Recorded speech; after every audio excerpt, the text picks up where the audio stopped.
Next to residential construction, the manufacturing sector is the most influential determinant of the business cycle. It's often suggested that the manufacturing sector's shrinking relative size has lessened the influence in determining the fate of the business cycle, but that's incorrect. It's been often said that the US economy has remained resilient in spite of a multi year contraction in US manufacturing activity, but that too is incorrect. The US economy has remained resilient due to a lack of contraction in manufacturing activity. Let's explore the state of the US manufacturing sector. At EPB Research, we aggregate coincident indexes of various sectors, including manufacturing. The Manufacturing Coincident Index is a composite of production and employment for the manufacturing sector, the truest and most accurate measure of activity. New orders, surveys, and sentiment measures have been poor for the manufacturing sector since 2022, and all of these indicators have a good history of foreshadowing contractions in activity, but the truest measure of production and employment has not yet soured.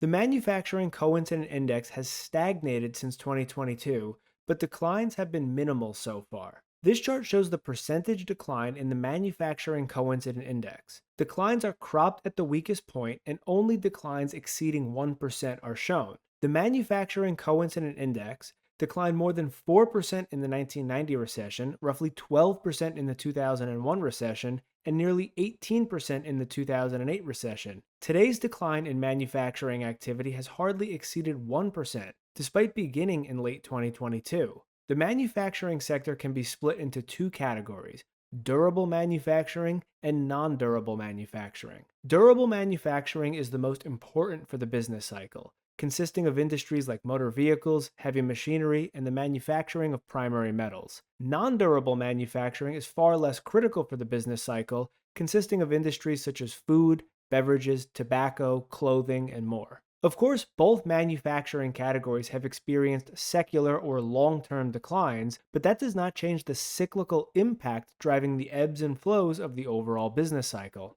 This chart shows the percentage decline for the Durable Manufacturing Coincident Index and the Non Durable Manufacturing Coincident Index. The Durable Manufacturing Coincident Index declined 7% in the 1990 recession, almost 15% in the 2001 recession, and more than 20% in the 2008 recession. Soft landings in the economy occurred after declines of roughly 2% in 1998 and 2016. Today, the Durable Manufacturing Coincident Index has declined about 1.5% starting about 6 months ago, and much of that decline is from the October Boeing strike. The decline in the non-durable manufacturing coincident index started in late 2022, but the durables sector is the more important swing factor. Many consider measures like new orders, sentiment surveys, and PMIs to be gauges of actual manufacturing activity, but these indicators do not measure actual production and employment.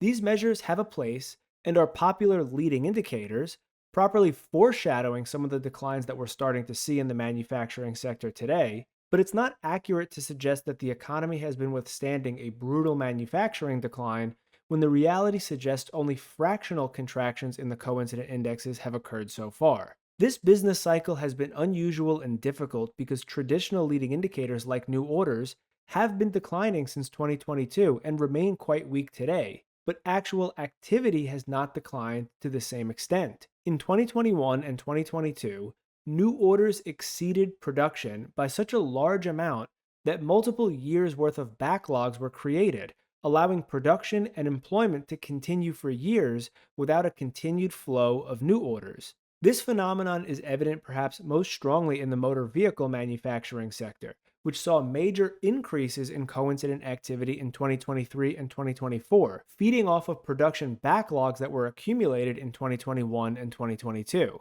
Most leading measures of manufacturing activity remain weak, and production backlogs are wearing thin in most subcategories, which is why the coincident indexes, particularly the durables index, are starting to contract after an unusually long lag time. The economy has not remained resilient in spite of a contraction in manufacturing.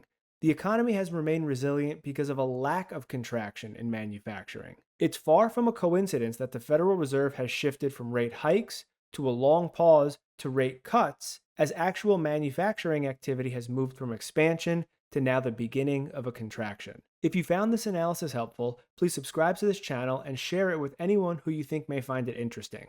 Please visit our website using the link in the description box to learn more about our research services or to schedule a free demonstration of our business cycle framework, array of proprietary indicators, and a sample of our reports.